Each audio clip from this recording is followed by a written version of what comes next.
Bonjour, vous êtes sur Entrepreneur du Nouveau Paradigme. Je suis Jean-Marc Vidal et aujourd'hui, je suis en compagnie de mon invité Dominique Pont, qui est directeur de la clinique Pasteur. Bonjour Dominique. Bonjour. Alors, merci de nous recevoir dans cet établissement. Alors, j'ai souhaité vous rencontrer parce que c'est vrai que, comme je vous l'ai dit, j'ai eu l'occasion de vous écouter et j'ai été touché par le discours que vous aviez, qui est un discours, on l'a dit dans nos conversations, qui n'est pas atypique, mais qui est singulier et qui est une singularité que vous affirmez, quelque chose qui vous est particulier et qui vous permet d'avancer, de construire votre vie et votre carrière professionnelle. Alors, j'aimerais qu'en quelques mots, vous nous disiez d'abord la clinique Pasteur aujourd'hui, ce que c'est. Après, on va rentrer dans le détail parce que c'est vraiment quelque chose d'assez intéressant. Pour moi, c'est un laboratoire quand on regarde ça de l'extérieur. Mais en même temps, je voudrais que vous me parliez de vous, votre parcours, comment vous êtes arrivé jusqu'ici sur Toulouse. Bon, je vais commencer par parler de la clinique Pasteur peut-être. Exactement. Donc, comme vous devez le savoir, la clinique Pasteur, c'est la plus belle clinique du monde. Enfin, vous devez imaginer. J'ai entendu, j'ai entendu. Voilà, donc c'est une clinique aujourd'hui qui est première clinique de France, en chiffre d'affaires, en activité, première clinique de cardio, première clinique de cancéro. C'est une clinique qui appartient à ses médecins et qui est dans un modèle un peu à l'ancienne, assez atypique, où les médecins sont actionnaires et refusent depuis 60 ans de toucher le moindre dividende. Donc moi je suis un patron heureux avec des actionnaires qui ne me demandent pas de leur verser des dividendes. Donc tout est réinvesti dans l'outil de travail, ce qui me paraît être un modèle qui a du sens dans le secteur de la santé. Original et qui a du sens. Et qui a du sens, oui, parce qu'on est financé par les cotisations sociales, donc ça a du sens de réinvestir dans la santé française. Tout à fait. Surtout qu'aujourd'hui, il y a une grande partie des cliniques françaises qui appartiennent maintenant à des fonds étrangers. Voilà. Donc nous, on essaie de faire perdurer ce modèle. D'accord, ok, d'accord. Donc, la clinique, donc la plus belle du La monde. plus belle du monde, C'est- peut-être de c'est- l'univers d'ailleurs. Ouais. Je pense, j'ai bien compris. Alors, votre parcours, est-ce que vous m'avez parlé d'un parcours qui venait de l'étranger? Vous avez travaillé aux États-Unis? Voilà. Enfin, Votre histoire, c'est un peu... j'ai un parcours, bon, voilà, issu de classe moyenne. Voilà, donc j'ai fait mes études dans la région toulousaine, classe préparatoire scientifique, puis Subtélécom à Paris, ingénieur, voilà. Et puis ensuite, j'ai passé une première partie de ma carrière dans le domaine de la lutte antiterroriste. Bon, j'ai travaillé beaucoup là-dessus, voilà, D'accord. sur le contrôle de bagages, le contrôle de fret. Puis assez rapidement, voilà, je me suis retrouvé en responsabilité assez jeune, avec l'opportunité pour des grands groupes de développer des activités, notamment à l'étranger, à Palo Alto, en Californie. Je travaillais dans un groupe allemand, donc aussi pas mal en Europe. Voilà, donc à 30 ans, voilà, j'étais une sorte de jeune cadre dynamique, voilà, qui grimpait dans la hiérarchie. Et puis à un moment donné, ça n'avait plus de sens pour moi, donc il fallait que je redonne un souffle et un sens à ma vie professionnelle. Et à ce moment-là, assez brutalement, j'ai décidé de repartir en bas de l'échelle, donc de quitter un poste de direction générale pour repartir en bas de l'échelle dans un hôpital. Et j'avais comme idée de postuler dans une clinique, un hôpital, quelque part, n'importe où, comme informaticien de base, voilà, pour essayer de repartir du terrain et puis redonner du sens, parce que les choses étaient arrivées assez vite pour moi, du point de vue professionnel, et j'avais besoin de m'impliquer dans un secteur qui me touche, voilà, aussi romantique et idiot que ça puisse paraître. Parce que l'informatique, c'est pas spécialement romantique. Non, enfin, si vous voulez, moi je suis issu d'une famille où je pense plutôt de tradition ouvrière, où le modèle de réussite c'était plutôt l'ingénieur. Donc moi je n'étais pas prédestiné à être un commercial ou un docteur. Donc moi j'étais un peu prédestiné à ça. Donc voilà, mais le fond c'est que pour moi tout ça c'est des prétextes. C'est des prétextes à travailler avec des gens et avoir des projets. D'accord, c'est déjà un peu les prémices comment dire, du fait d'après de travailler, et on va en parler, avec vraiment beaucoup de gens, avec, tout en étant avec une proximité et en étant avec ce côté humain que moi j'ai trouvé, dont vous allez nous parler, qui est presque, vous m'avez expliqué, c'est presque quelque chose qui est vital pour vous, mais on en parlera en détail, mais je trouve que c'est très intéressant de partager tout ça. Donc c'est effectivement, donc, dans ce domaine, vous aviez besoin de trouver donc, du sens. Vous êtes revenu sur quelque chose pour revenir à la base en fait pour sortir de ce gros truc pour aller sur quelque chose de plus intime. La question surtout c'est comment être un homme libre dans sa vie, comment être un homme libre. C'est pas si simple. Non, et être libre, on n'est pas libre le cul assis sur son canapé. On est libre en combattant ce qui est pas bien en soi, ce qui est de l'ordre de l'inhumain en soi ou dans sa vie. Donc à un moment donné, quand j'estimais que ma vie professionnelle pouvait me diriger peut-être vers un succès, une reconnaissance sociale, tout ça, moi personnellement, je m'en fous de tout ça. Moi, ce que je veux, c'est combattre pour donner du sens à ma vie. Et donner du sens à ma vie, ça passait par revenir sur le terrain, par aller dans un secteur où des êtres humains prennent soin d'autres êtres humains. Ça, c'était quelque chose qui était essentiel pour moi. Le fond du fond de tout ça, c'est d'essayer de mener ma vie en homme libre. C'est ça que j'essaye de faire. J'y arrive peut-être pas, mais en tout cas, je combats pour ça. D'accord, Voilà. ok. Être un homme libre. J'essaye. Et donc ça veut dire que, est-ce que pour vous, en fait, on parle un peu plus tout ça en détail, mais est-ce que être un entrepreneur libre, ça passe déjà par être un homme libre? Est-ce que pour vous, la posture du chef d'entreprise est simplement une conséquence de ce que nous sommes vraiment? Ou est-ce que ce sont des domaines qui sont séparés? Est-ce que ce sont des passerelles qui sont inévitables, obligatoires?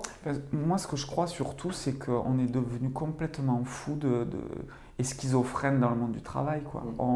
On est en permanence en train de se questionner sur les postures, sur les process, sur tout ce qui a été des abstractions autour de la relation humaine, alors qu'il n'y a aucune raison d'être un homme différent dans sa vie personnelle, professionnelle, dans son amitié.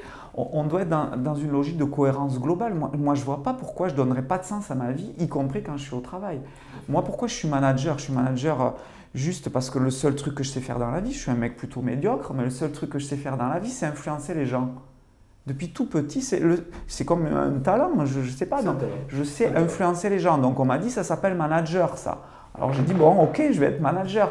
Mais au fond du fond, j'utilise mon talent. Mais ce qui m'intéresse, c'est surtout donner un sens à ma vie.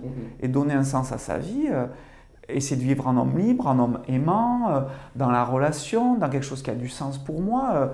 Je ne vois pas pourquoi je séparais ma vie personnelle de ma vie professionnelle. Je ne vois pas pourquoi je me laisserais embarquer par la pensée unique qui consiste à croire que dans le monde de l'entreprise, tout doit être cadré de façon inhumaine, avec des modèles pré-mâchés, pré-pensés par d'autres gens. Moi, j'ai envie de vivre ma vie professionnelle comme ma vie tout court. Voilà, tout simplement. J'entends bien. Je partage effectivement, parce que pour moi, effectivement, ce que nous sommes, c'est une expansion après que nous faisons dans tous les domaines de notre vie. On ne peut pas avoir différentes postures. Je le partage. Non, c'est pour ça que je posais cette question, parce que je sais qu'effectivement, on est sur ce même terrain l'un et l'autre. Alors, ce que je voulais savoir, c'est que par rapport au parcours, en définitive, on parlait de management. Je sais qu'on en a un petit peu parlé l'autre jour, mais vous m'avez dit, moi j'ai une définition particulière du leadership, parce que management, leadership, quelle est votre différence? Parce que moi aussi j'ai une définition bien particulière, mais je voudrais connaître la vôtre. Votre rôle aujourd'hui, c'est un rôle de manager, mais du leadership. En fait. De manière générale, je déteste tout ce jargon du monde de l'entreprise. Voilà, je trouve ça insupportable. Donc, parce que si on regarde bien quand même, dans le monde de l'entreprise, dans le vocabulaire même, on a exclu toute dimension émotionnelle, affective. Vous voyez, on ne parle pas d'idéal, on ne parle pas d'enthousiasme, on va vous parler de valeur, on va vous parler de motivation. Mais le mot le pire du pire, celui qui craint vraiment, celui qui est bien pourri, c'est le mot management. C'est un mot qui a un impact sur la vie de millions et de millions de gens, de centaines de millions de gens dans le monde, peut-être de milliards, qui est devenu une sorte de sens commun. Et ce mot, en France, on n'est même pas capable de le traduire tellement il est pourri. C'est-à-dire tellement il cache quelque chose d'inavouable. Et quand on regarde bien, qu'est-ce que ça veut dire manager? Ça vient de l'italien maneggiare, qui est un terme d'équitation et qui signifie tenir en main les rênes d'un cheval.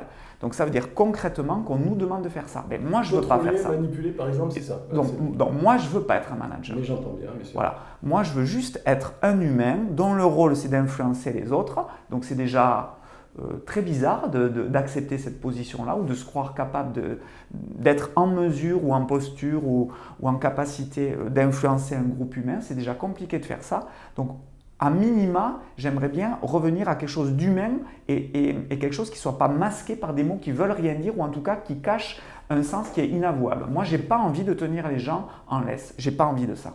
J'entends bien, j'entends bien. Donc, effectivement, il y a cette notion humaine.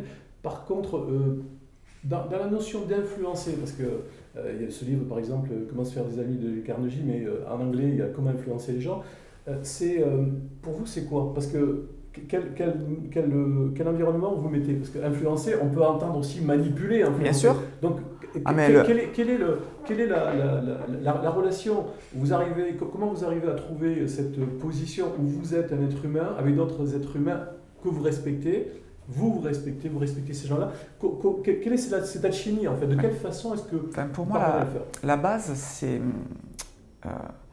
de faire son introspection en profondeur, le plus en profondeur possible. Bon, vous prenez un type ou une nana qui, comme moi, à un moment donné, se dit « Tiens, moi, je me sens en capacité, je pense avoir l'éthique personnelle pour influencer les gens. » C'est ça un manager. Non, mais quand on réfléchit à ça, on peut se dire « Non, mais t'as vu ça où ? T'as vu ça où que tu es capable de faire ça? T'as vu ça où que tu as l'éthique personnelle pour faire ça? C'est que tu as un problème psy. Tu as un problème de rapport avec ton père, avec ta mère, tu as une sexualité en vrac, tu as je sais pas quoi, tu as un problème. Ah bon. Donc moi, la base, c'est d'essayer de comprendre qu'est-ce qui me pousse à faire ça. Ce qui me pousse concrètement, c'est une névrose. Comme vous, comme moi, comme beaucoup de gens. Mais au moins avoir conscience de ça. Moi, je pense très sincèrement que j'essaie de lutter pour donner du sens à ma vie, rencontrer des gens, influencer, agir, tout ça, parce que je lutte contre la peur de la mort. C'est aussi con que ça. On est tous dans ça. Donc, oui, mais en être conscient et être capable de le dire aux gens avec qui on interagit, c'est le début de l'honnêteté du manager. C'est clair. Donc moi, je pense que la première posture, c'est de dire je suis comme ça, j'ai tout ça qui est un peu merdique en moi, il y a tout ça qui n'est pas super clean, des fois je suis un peu agressif, des fois ceci, des fois cela, parce qu'au fond de moi, je lutte après un sens que je veux donner à ma vie, parce que j'ai des névroses comme vous et comme nous tous. Commencer par ça, c'est la base d'une forme de relation honnête entre quelqu'un dont le rôle c'est d'influencer, c'est de donner quelques directions à un groupe, etc. Et ce groupe pour ne pas être dans la manipulation. C'est-à-dire leur donner les clés de comprendre comment moi je pourrais même être amené à les manipuler, même si je ne le voulais pas, même inconsciemment. Donc la base de l'honnêteté, c'est de dire chez moi, voilà ce qui ne va pas. Et ça, c'est libératoire. De manière générale, c'est libératoire de dire bon voilà, moi j'ai ça qui est fragile en moi. Bon, ce truc-là, aucun manager devrait en faire l'économie. Ça, par contre, c'est un truc clair. Sinon, on n'est pas humain. J'entends bien. De toute façon, j'entends dans les mots en fait, que vous utilisez, c'est honnêteté, bon, j'entends aussi authenticité, j'entends le fait d'être clair par rapport aussi, oser exprimer ses émotions, oser exprimer sa fragilité, parce qu'effectivement, le mot fragile, comme on utilisera un mot tout à l'heure, je voudrais qu'on y revienne sur le mot amour dont on a parlé. Le mot fragile, c'est un mot qui est absolument banni en entreprise. Quelqu'un de fragile, c'est quelqu'un de faible, alors qu'en définitive, chacun a des fragilités qu'il cache, qu'il masque.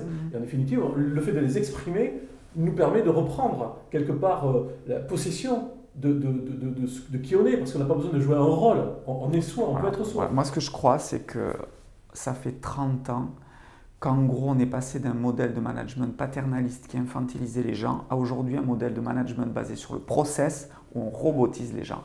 On n'est toujours pas passé par la case je crois dans les êtres humains comme des adultes responsables, autonomes, porteurs d'idées, porteurs de sens, porteurs d'enthousiasme, porteurs de logique, porteurs de pragmatisme. Moi, je crois que le nouveau champ à explorer dans le monde de l'entreprise, c'est ça. C'est croire dans les gens, y croire à fond. Donc, mais pourquoi je fais ça? Je ne fais pas ça parce que je veux sauver le monde. Je fais ça parce que je veux sauver ma peau déjà, pour donner un sens tout simplement à ma vie. C'est aussi bête que ça. On partage nos idées, effectivement, c'est au travers des gens, et on sait bien qu'aujourd'hui, il y a des mots, alors je sais que vous n'allez pas aimer, mais je vous le donne parce que c'est vraiment représentatif. On a parlé de B2B, de B2C, et maintenant on te parle de H2H, human to human. Et ça, c'est encore du marketing, alors que réellement, c'est juste pour revenir à ce qu'on disait, alors qu'on a besoin juste de revenir à des choses simples. Pas de mettre des images marketing, enfermer à nouveau des choses dans des concepts qui sont absolument, qui sont pour faire joli, quoi. Ce sont des patchs, ce sont des choses qu'on vient rajouter. Ouais, et ce qui fait flipper dans le monde de l'entreprise, c'est qu'on conceptualise tout. On conceptualise en permanence la relation entre les gens par les modèles. Alors maintenant, le pire du pire, c'est les entreprises libérées. Alors on se dit merde, ça fait des années, des décennies qu'on a oublié l'humain. Comment on va faire pour ajouter de l'humain? Putain, mais ça, on touche le fond quand on pense ça. C'est un système de manipulation des gens, encore pire.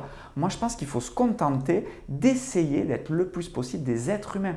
Ça ne veut pas dire être, moi je déteste la formule être humain. Être humain, ça veut dire quoi? Ça veut dire être bienveillant? Non. Quand on est humain, en fait, des fois on se met en colère, des fois on est lâche, c'est tout ça l'être humain.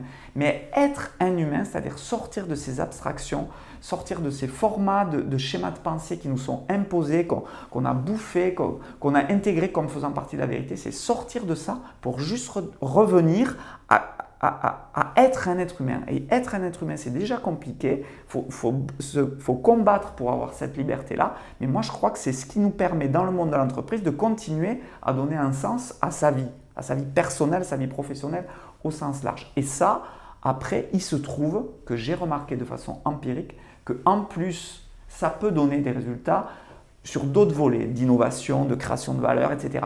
Mais à la base, ce n'est pas avec cette intention que je le fais.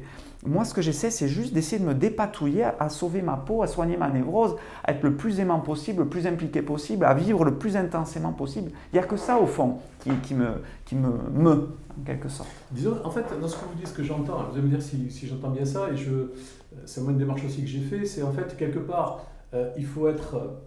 alors j'ai utilisé un mot qui est fort, hein, mais il faut être égoïste dans le sens d'être en train de penser à soi pour aller vers les autres. C'est-à-dire d'être à l'écoute réellement de ce qu'on a besoin, de le reconnaître, de l'accepter dans cette notion d'égoïsme. C'est-à-dire c'est vraiment être retourné, c'est pas égotique, c'est égoïste dans ce sens-là, pour après avoir cette humilité pour aller vers les autres en sachant que nous-mêmes on est dans cette difficulté et on sait bien que chacun est dans cette difficulté également. Oui, mais là, de manière générale, la seule façon d'être généreux, c'est d'être déjà le plus en paix avec soi-même.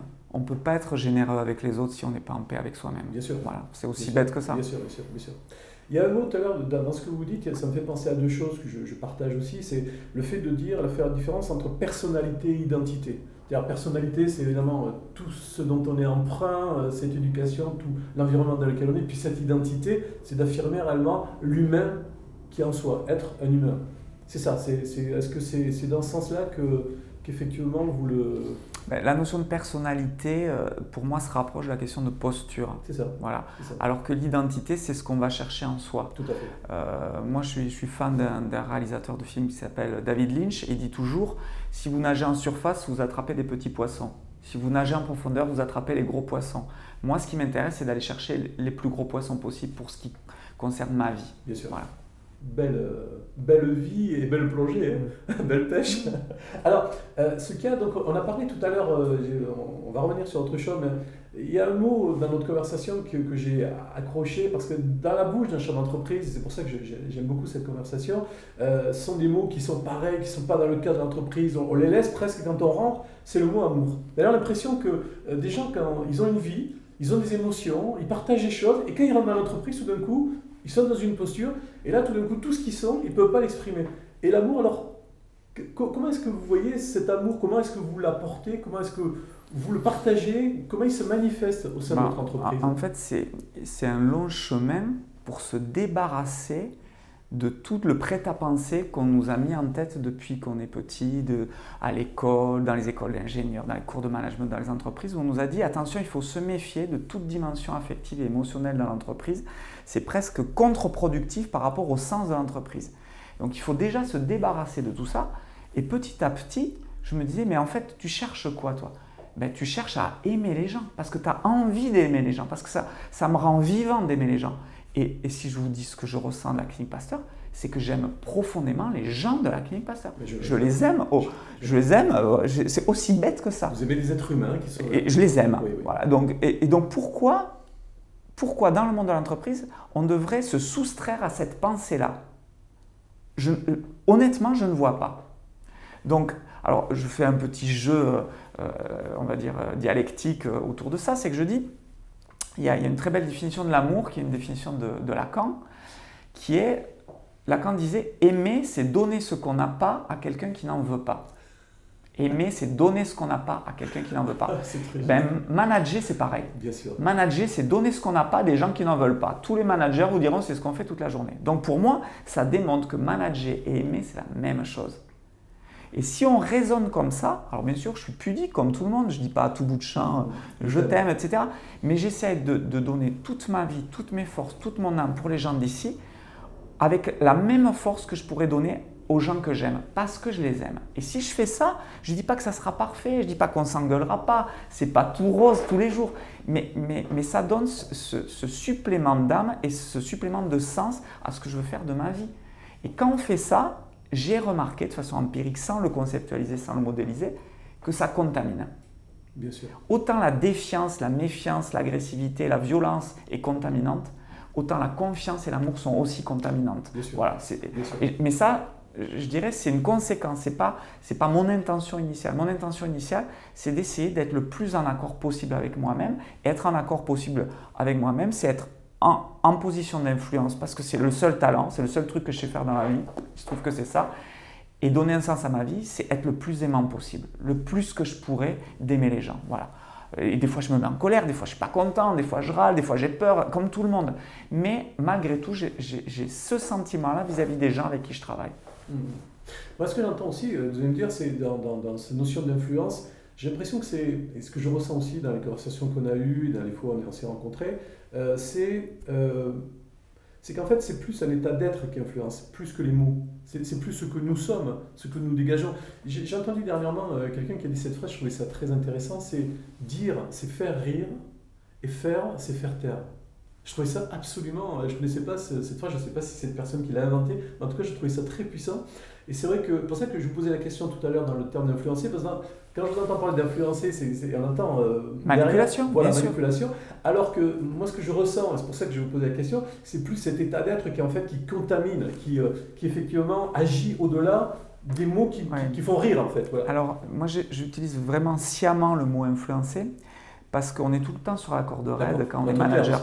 Pour être clair, et puis savoir aussi qu'il faut tout le temps se remettre en question au contact des gens, parce qu'à tout moment, on peut faire de la manipulation. Donc, être capable de dire « je suis en position d'influencer », c'est assumer le risque aussi de devenir inhumain. Se protéger aussi. C'est se protéger, mais aussi donner les clés aussi aux gens. C'est ça, se protéger par rapport à ça pour les autres. Exactement. Donc, de manière générale, je me suis aperçu, mais je n'ai pas choisi d'influencer les gens.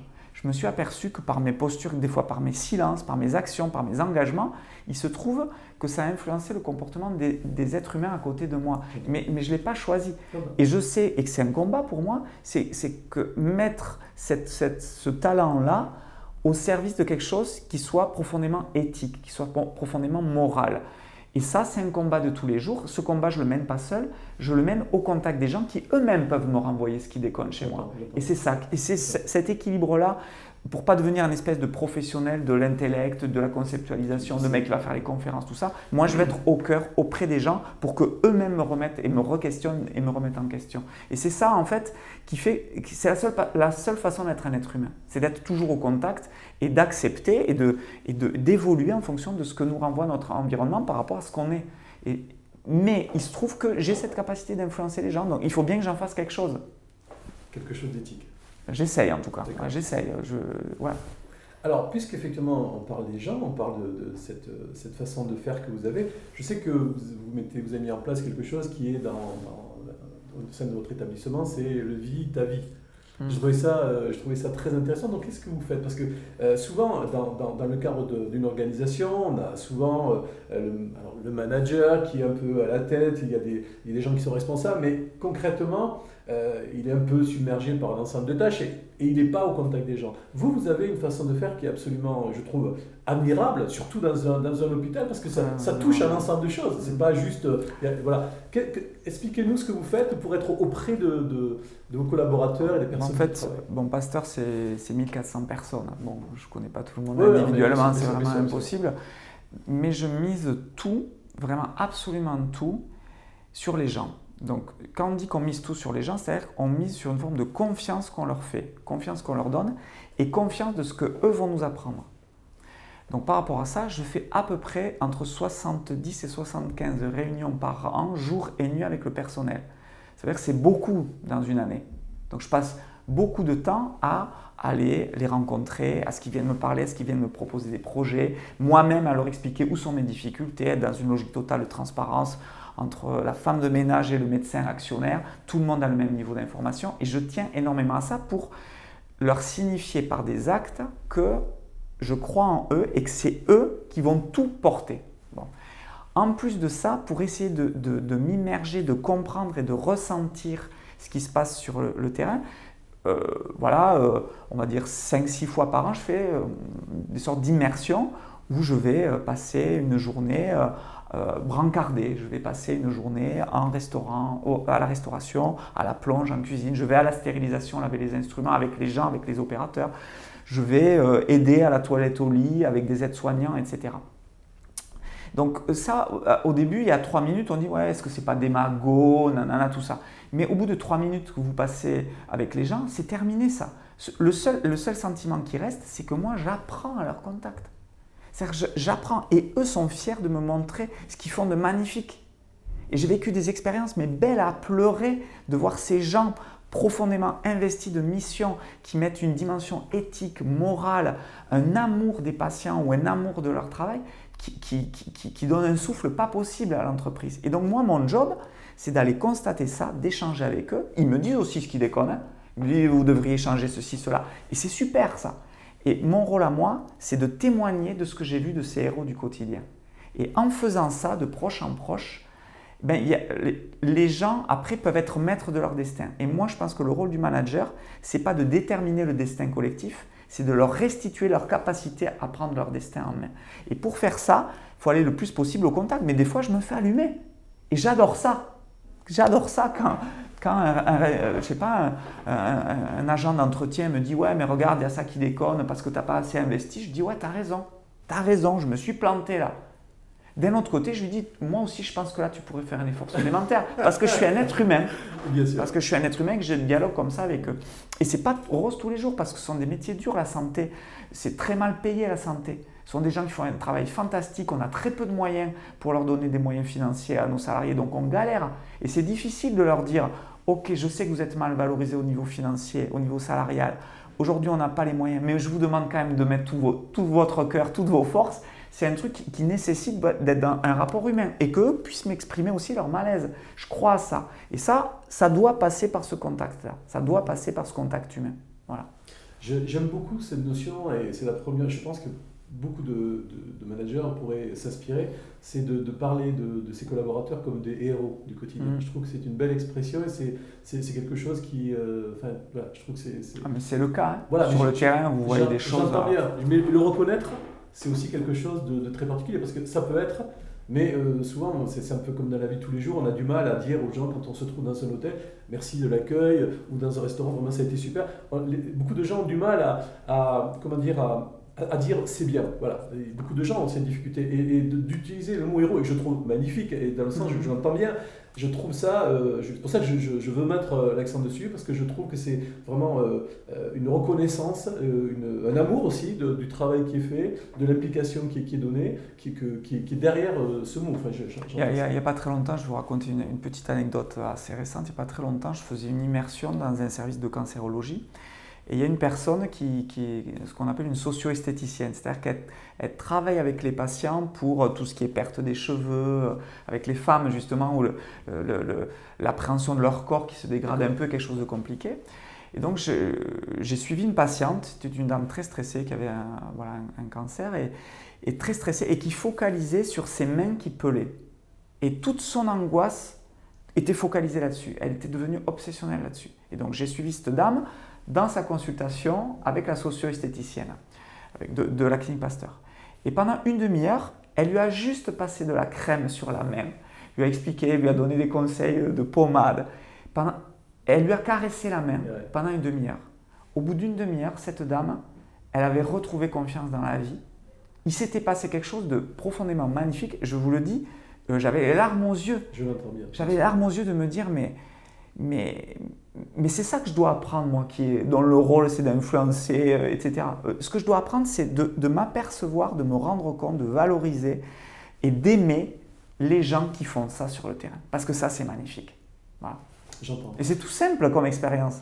Et partout, on peut faire ça. Partout, on peut faire ça. C'est une expérience qui est très simple et c'est vrai que je pense que cette personne, disons que le fait d'être touchée et qu'elle-même ait du mal à regarder ça, même que quelqu'un prenne du soin, la touche et pose sa main dessus avec amour, c'est quelque chose qui a dû lui redonner tout d'un coup le fait qu'elle puisse s'aimer puisque quelqu'un est capable de faire ça. Et moi, en second rideau, j'ai appris aussi ce que ça voulait dire être manager.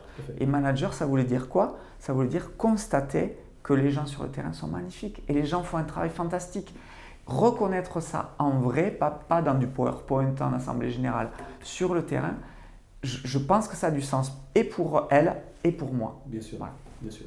Alors on parlait de vos collaborateurs, alors je sais que je vous ai entendu parler de quelque chose qui avait été mis en place au niveau d'une prime, quelque chose qui a été mise en place, c'est ça pour le collaborateur à un moment donné, où vous avez Non, à un moment donné, demandé à vos patrons en fait ouais, c'est ça. voilà. Voilà, Racontez-nous ça, je trouve que c'est c'était très intéressant. voilà, début 2011, lors de ma prise de fonction, j'avais questionné les médecins actionnaires de la clinique Pasteur pour savoir s'ils ne pensaient pas que ce serait un signe fort de cohésion, un signe fort de reconnaissance du personnel, s'ils acceptaient que j'inverse un peu le modèle capitaliste, c'est-à-dire qu'au lieu que le capitalisme, c'est quand des salariés, quand des actionnaires touchent le fruit du travail des salariés, moi je proposais un truc un peu inverse, c'est-à-dire de dire aux médecins actionnaires, est-ce que vous accepteriez qu'on augmente les prélèvements sur vos comptes à vous pour constituer un 13e mois pour les salariés? Et sans aucune difficulté, les patrons de la clinique Pasteur, donc les 170 médecins actionnaires, parce que j'ai 170 patrons, sans aucune polémique, ils ont dit, voilà, en assemblée générale, massivement, il faut y aller, parce qu'on veut montrer aussi que les gens sur le terrain, c'est eux qui font le boulot. Alors, ce n'est pas suffisant parce que clairement, on a des populations ici de gens qui sont un peu au-dessus du SMIC, donc c'est quand même difficile, la vie est dure en ce moment pour les gens, mais c'était un début de quelque chose, d'avancée pour les gens et qui marquait une forme de solidarité de ceux qui avaient plus de moyens vers ceux qui en avaient le moins. Et je trouvais que c'était... c'est pas moi qui l'ai fait, mais ça a été porté dans une dynamique collective et je trouve ça super beau. Voilà. Ah oui, c'est un beau geste. Alors, au niveau puisqu'on parlait de vos collaborateurs aussi, parce qu'effectivement, ils sont, on va dire, au cœur de l'institution, sont vos héros, et en même temps, ce sont des gens qui sont porteurs de projets, d'innovation, et il y a des histoires, je sais, qui sont absolument incroyables. Ouais. Et je sais que, si je peux me permettre, la première fois où on s'est rencontrés, j'ai entendu Dominique Pont sur une estrade qui disait « Innover, c'est fastoche ». Et je me suis dit, ce type-là, il est osé. Et puis derrière, quand vous avez expliqué ce que vous faisiez, avec humilité et avec joie, toutes ces histoires, c'est pour ça que je vous demandais de nous raconter quelques-unes, j'ai trouvé que dans la salle, il y avait une énergie qui était passée, que des gens, tout d'un coup, se disaient, mais oui, innover, c'est facile, on peut le faire, nous aussi. Alors racontez-nous cette innovation qui vient du cœur de l'entreprise, de ces personnes, de vos collaborateurs. Enfin, la notion d'innovation, elle vient si on est dans un contexte de confiance et d'amour. Moi, je crois à ça. Donc, bon, ici, le principe, c'est que n'importe qui propose un projet qui est bon pour le collectif. Mon slogan, c'est « Je dis toujours oui ». Voilà, donc là, mais c'est toutes les semaines qu'il y a un nouveau projet issu des salariés qui arrive, qui est cohérent par rapport à nos valeurs, à notre façon de fonctionner. Donc c'est des salariés qui viennent me voir un jour et qui me disent « Dominique, est-ce que tu es OK pour qu'on fasse un jardin potager sur le toit de Cancero ? Ça sera le plus grand jardin potager suspendu de France. Ça sera animé par des retraités de la clinique qui viennent redonner des cours de jardinage aux salariés d'ici. On fera venir les patientes de Cancero sur le toit. On va inviter les enfants des écoles, du quartier pour faire des goûters sur le potager et on te le rentabilise en 3 ans et demi. Le patron, le truc que j'ai à faire, c'est les embrasser, quoi. C'est des salariés qui me disent « Est-ce que tu es OK pour faire d'un bâtiment un musée d'art moderne ouvert au public dans les lieux de soins ?» Je dis « Ben ouais, c'est cool, allez-y ».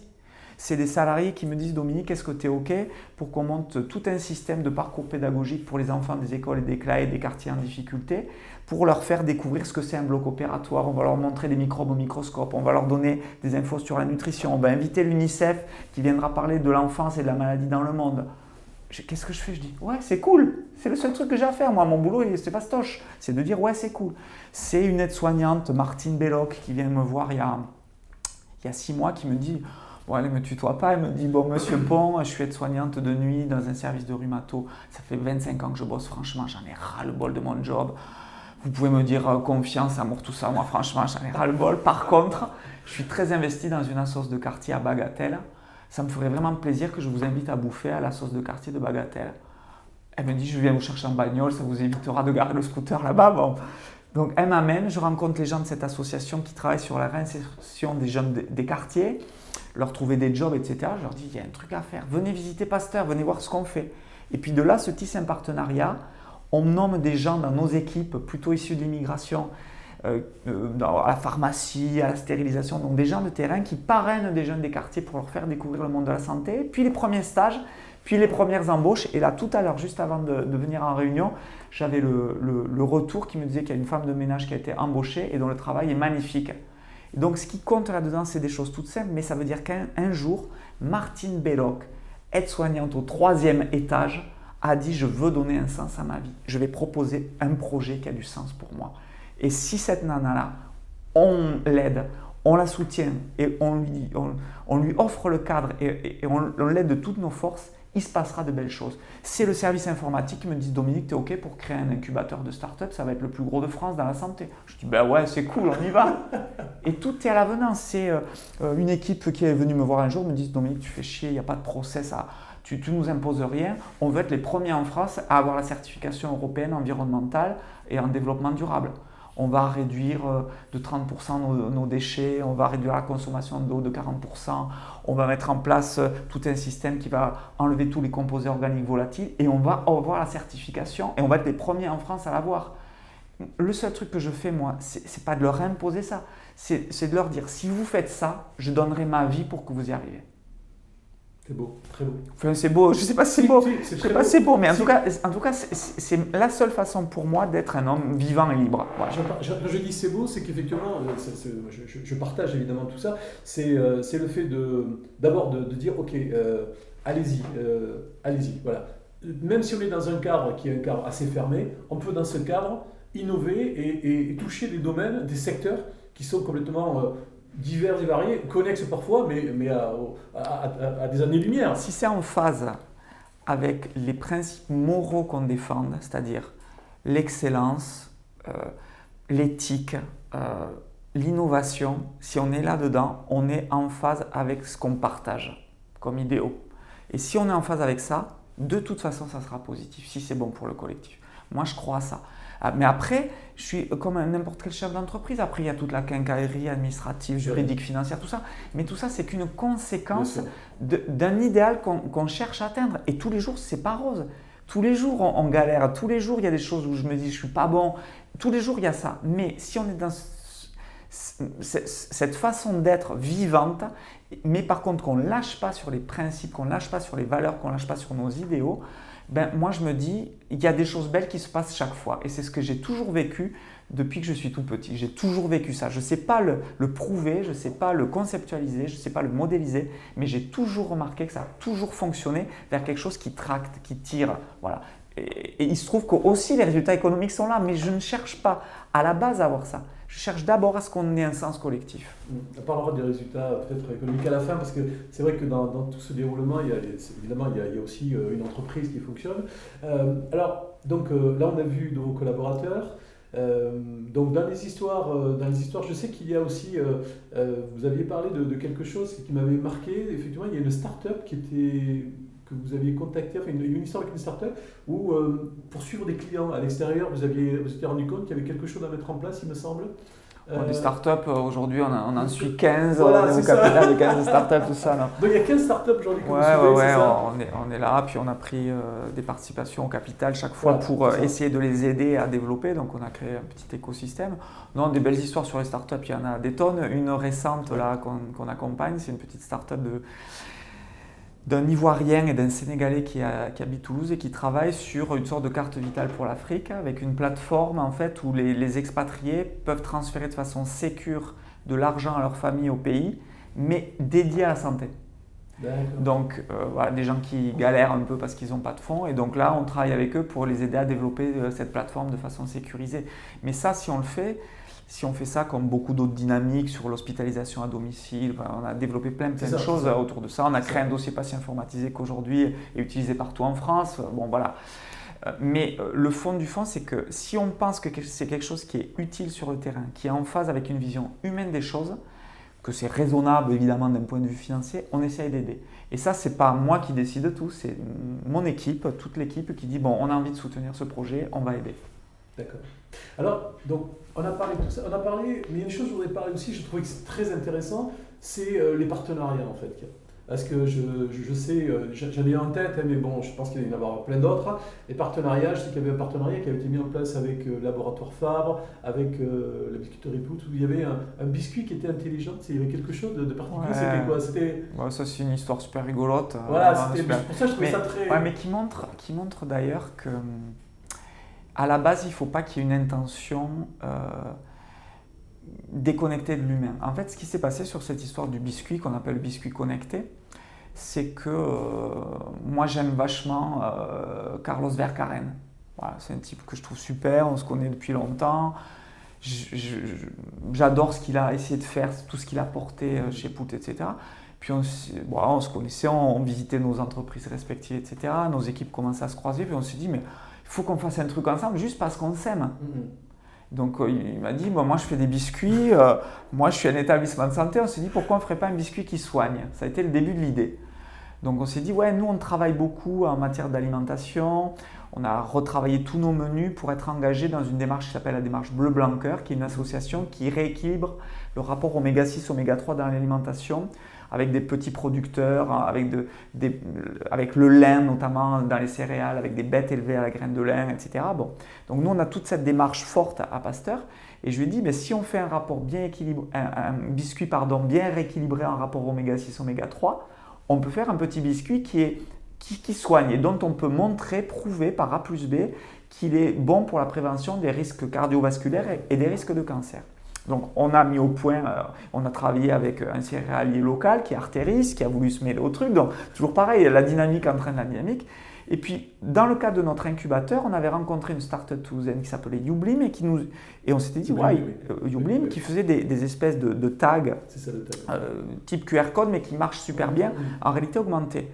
Et on s'est dit, mais si sur le paquet du biscuit, on rajoute un tag et que ce tag en réalité augmentée avec un simple smartphone, il fait de l'éducation thérapeutique à la santé, il rappelle ce que ça veut dire le rapport oméga 6, oméga 3, etc. On fait le premier biscuit connecté, bon pour la santé. Paf, projet génial, on le met au point, on travaille avec des patients cancéraux qui évaluent la texture, les goûts, etc. On travaille avec nos diététiciennes, avec nos médecins et l'association Bleu Blanc Cœur pour s'assurer qu'on fait un truc vraiment sérieux au niveau nutritif. On bosse avec la start-up pour faire un packaging en réalité augmentée. On s'aperçoit que c'est le premier biscuit connecté au monde. Le truc se sait et hop, et on a été contacté par la COP 21 et c'est devenu le biscuit de la COP 21. C'est super joli. Mais ce que je veux montrer au travers de cette histoire, qui est super amusante, qui donne une dynamique, c'est que à la base de ça, il y avait la volonté de faire ensemble juste parce qu'on s'aimait en tant qu'être humain. Et derrière, les choses se déroulent presque toutes seules en fait. Tout à fait, tout à fait. J'entends bien. Donc ça veut dire, alors au niveau des partenariats aussi, donc il y a cette idée qui a été mise en place et aujourd'hui de créer cette centrale d'achat. En fait, aujourd'hui, je sais que voilà, autour de la Clinique Pasteur, il y a une dynamique qui s'est créée et aujourd'hui vous êtes la plus grande centrale d'achat de France. C'est pas une centrale d'achat, c'est une coopérative. Une coopérative, pardon, excusez-moi. Une coopérative, ouais. On a créé avec un certain nombre de dirigeants de cliniques indépendantes françaises, c'est-à-dire des cliniques qui appartiennent à des personnes physiques, voilà, des gens, et pas à des fonds internationaux. On a décidé de créer une coopérative. Donc plutôt que d'être dans une logique de coopération qui passerait forcément par un modèle capitalistique, on s'est dit mais pourquoi on ne créerait pas une coopérative au fond dans le secteur de la santé? Donc on a commencé, on était entre 10 et 15 en 2012 et aujourd'hui on est 150. On représente un groupe national qui s'appelle Santé Cité, qui est une coopérative de cliniques qui pèse aujourd'hui plus de 2,5 milliards, donc qui devient le numéro 1 français en poids économique, qui va continuer de grossir. Et puis là, on s'est dit, mais c'est génial de coopérer sans vouloir se bouffer les uns les autres. Juste défendre ce modèle d'entrepreneur qui croit, qui investit sur le long terme. Et là, on s'est dit, dans notre coopérative, on va faire une petite centrale d'achat. On va faire peut-être un incubateur national de start-up dans la santé. On va faire, et c'est en train d'être validé par le ministère actuellement, un groupement pour fédérer la recherche clinique sur tous ces établissements. On va créer une plateforme des bonnes pratiques de responsabilité sociétale qu'on va partager à l'échelle nationale. Donc j'ai pris la présidence de ce groupe national qui s'appelle Santé Cité début d'année. J'ai un mandat de 3 ans. Mon objectif, c'est que je veux que ça devienne le plus grand groupe français, le plus influent, qui bâtissent ces valeurs sur des modèles entrepreneuriaux avant un modèle strictement financier. Parce que la santé mérite que des gens s'investissent de façon éthique, responsable. L'argent ne doit pas être tout. Bien sûr qu'il faut faire attention à l'économie, ça fait partie de notre responsabilité, c'est l'argent des cotisations sociales, il ne faut pas faire n'importe quoi, mais il faut toujours remettre l'humain au centre. L'humain, les patients au centre, les soignants au centre, les projets, l'investissement sur le long terme. On ne peut pas être dans la spéculation dans notre secteur. Donc, vous voyez, c'est tout bête, c'est à nouveau ça. On croit entre quelques êtres humains qu'on peut porter quelque chose et les choses se font petit à petit. Je crois à ça, moi. Ok, donc en fait, l'idée, c'est de vouloir partager quelque chose ensemble, de porter un projet, d'y mettre ce qu'on est, nos talents, nos compétences, Voilà. qui on est, cet amour. Et le résultat, effectivement, peut ou ne pas, mais disons que. Et au rendez-vous, mais pas avec une arrière-pensée C'est derrière, ça. je vais en retirer quelque chose. Parce qu'en fait, Voilà. le pire du pire avec les modèles d'aujourd'hui, là, moi c'est ça que franchement, je peux pas supporter ça, quoi. Les gens qui vous expliquent qu'ils ils mesurent le bonheur au travail, ils se donnent des objectifs d'augmenter de 3 points le bonheur de leurs salariés l'année prochaine parce qu'ils mettent un petit peu de soupçon d'humain dans leur process ou parce qu'ils s'inspirent du concept des entreprises libérées. C'est l'horreur, ça. Ça, franchement, c'est pas humain, quoi. Quand on est un être humain, on ne mesure pas le bonheur objectivé en traçant des courbes avec ses enfants, avec sa femme, quoi. On ne fait pas ça. Quand on est un être humain, on galère, on tâtonne, on se plaint dans l'éducation avec ses enfants, mais on fait tout ce qu'on peut pour être aimant et pour être vivant. Et moi, je crois que dans l'entreprise, il faut tenter ça. Je ne dis pas que j'ai les meilleures performances économiques de France. Peut-être que si j'étais un strict dictateur, peut-être que j'augmenterais de 3 points mon EBITDA. Mais sur le long terme, sur la valeur de ce qu'on crée, de ce groupe d'êtres humains qui travaillent ensemble, la valeur de ce que ça représente en termes d'engagement, d'innovation, de sens qu'on veut donner à nos vies et de valeur peut-être même économique sur le long terme, moi je dis que ce n'est pas gagné qu'un modèle comme le mien qui peut paraître un peu idéaliste, il ne soit pas gagnant à moyen terme. Je suis même convaincu du contraire. Disons qu'il y a une chose surtout, c'est qu'en ce qui vous concerne, en ce qui concerne les personnes qui sont autour de vous, la dynamique et le sens qu'ils y trouvent, que vous y trouvez et que eux y trouvent, n'est pas le même que celui d'un domaine qui serait un domaine dictatorial ou de management dur et certain. Parce que disons que ce qui fait aussi la force et ce que moi j'entends et ce qu'on sent bien, c'est effectivement c'est l'énergie en fait qui circule, toutes ces idées, parce que tout le monde a des idées. Le problème, c'est que les gens ne les partagent pas parce qu'ils disent à quoi ça sert. Et que là, ils peuvent le faire, il y a une énergie. Oui, voilà. Oui, mais on est dans le monde réel. C'est-à-dire qu'ils peuvent le faire, mais les gens ne le font pas. Si vous voulez, ça prend du temps pour que cette dynamique… Ça se passe chez vous, comme chez vous, ils le font, c'est ça que je veux dire. Oui, mais chez nous, ils le font, mais il y a des gens qui disent non, ça me fait chier aussi, j'ai pas envie de le faire. On est dans les vrais groupes d'êtres humains, on est dans la vraie vie. Mais le fait que ça soit possible rend au moins rend la possibilité aux gens qui ont envie de le faire. Et moi, ce que je dis souvent, c'est que je dis dans un groupe de 1000 êtres humains, s'il y en a un seul qui a envie d'avancer, je donnerai ma vie pour lui. S'il y en a 999 qui n'ont pas envie d'avancer, je me concentrerai sur celui qui veut avancer. Et je l'aiderai du mieux que je peux. Parce que celui-là, peut-être qu'il en contaminera 3 de plus. Et lui, il donnera aussi sa vie pour faire avancer les 3 autres. Et je crois à ce modèle-là. Je ne crois pas à un modèle conceptualisé où il y a une espèce de gourou qui dit ben voilà, je vais faire le bien. Je ne crois pas du tout à ça. Ce n'est pas le cas à la Clinique Pasteur. Plein de fois, les gens me disent non, tu nous fais chier, je n'ai pas envie de faire ça. On galère, etc. Bien sûr qu'il y a ça. Mais ceux qui ont envie d'avancer, ceux qui ont envie de être porteurs de projets de sens à leur vie, eux, du mieux que je peux, je me plante aussi comme tout le monde, du mieux que je peux, j'essaie de les aider. Et il me semble que c'est ça mon rôle.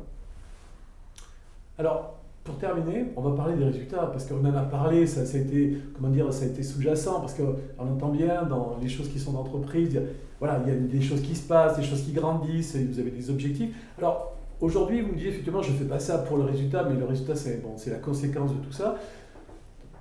Concrètement, le résultat aujourd'hui, vous me dites, c'est la plus belle du monde, la clinique, on l'a dit, qui a un chiffre d'affaires incroyable. Vous avez cette coopérative avec tous ces projets. Donc les résultats, je dirais que presque à la limite, c'est presque pas la peine d'en parler. Ils sont là. Ils sont là, même si tous les jours il faut se battre parce qu'on est dans une économie, parce qu'il y a des difficultés, parce qu'on est dans un contexte particulier. Mais quelque part, aujourd'hui, ce que je sens dans ce que vous me dites, c'est qu'il y a vraiment une énergie, quelque chose de positif, une espèce de confiance, dans le sens, il y a des gens qui sont en train d'avancer avec moi, on avance ensemble. Je ne suis pas seul à tirer quelque chose. Donc, oui, c'est peut-être même eux qui me tirent. Hein. Ouais, c'est plutôt ça peut-être d'ailleurs. Je suis très mal à l'aise par rapport aux résultats parce que il faut avoir beaucoup d'humilité par rapport à ça. Rien n'est gravé dans le marbre. Donc, je suis assez mal à l'aise parce que si je vous dis aujourd'hui, on est première clinique de France en chiffre d'affaires, on est passé du 10e rang français au premier rang.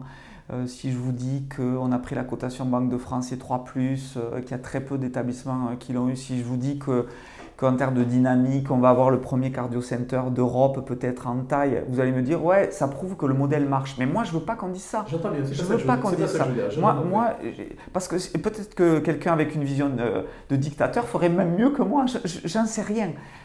Moi, ce que je sais, mais ce n'est pas à moi de le conceptualiser, ce n'est pas à moi de le prouver. Ce que j'ai remarqué de façon empirique, c'est que quand on ne lâche pas sur le long terme dans la confiance et l'amour qu'on donne aux gens et qu'on le fait, qu'on ne fait pas que le dire, qu'on le fait, qu'on exprime ce qu'on est, qu'on essaie d'être le plus libre possible, le plus sincère possible, le plus engagé possible, sur le moyen terme, il y a des choses magnifiques qui se passent, y compris du point de vue des critères classiques de l'entreprise, développement, part de marché, critères économiques, innovation, etc. etc.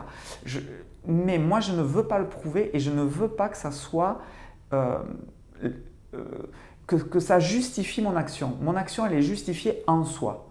Ma façon de voir les choses, elle est justifiée juste par le simple fait qu'on ne peut pas donner un sens à sa vie si on n'est pas un être humain. Voilà.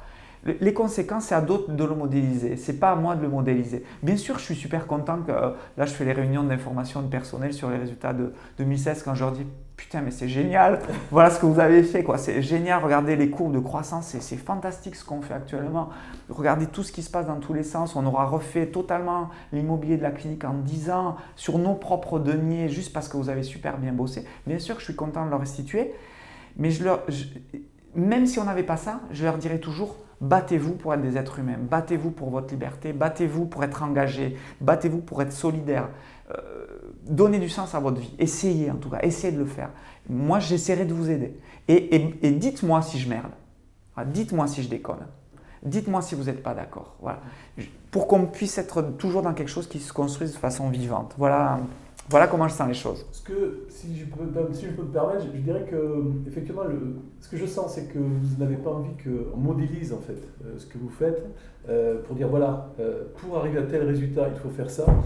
C'est plus soyez à l'écoute de qui vous êtes, osez l'exprimer, osez être un homme libre pour pouvoir vivre cette vie le mieux possible, être en accord, même si vous êtes en train de lutter contre votre névrose et de l'accepter, de la partager. Soyez un homme libre. Donc soyez un entrepreneur libre pour les entrepreneurs qui nous écoutent. Soyez un collaborateur libre pour les collaborateurs qui nous écoutent. Mais la notion de liberté, les gens, quand vous leur dites ça, souvent le mot libre n'est pas bien compris. C'est pour ça que j'aime pas trop le terme d'entreprise libérée. Oui, parce que ça voudrait dire quoi? Sans contrainte. Mais la vie, c'est pas ça.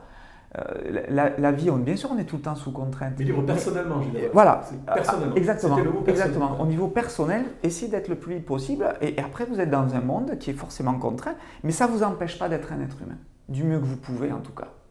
Et ça, retrouvez ça, et ça redonne aussi une dimension collective, parce que quand vous dites ça, naturellement, on ne peut pas être un être humain tout seul. On est un être humain dans un groupe. Et donc, en impulsant ça, on contamine le désir, pas un modèle, un désir. Voilà. Et moi, je crois à ça. On inspire humblement. Mais en tout cas, on essaie de contaminer par le désir. Le désir que soi-même inspire sa propre vie à sa façon. On ne cherche pas à inspirer, mais par notre attitude, on va inspirer. En tout cas, on essaye. Okay. Bon, mais Dominique Ponge, je vous remercie pour ce entretien. C'est vraiment un moment très agréable. Je vous remercie de vous être livré sur des choses qui sont parfois un petit peu intimes, sur l'entreprise. Et vraiment, j'aime cette singularité, je vous l'ai dit, et je vous souhaite un bon vent pour l'avenir. Merci à vous.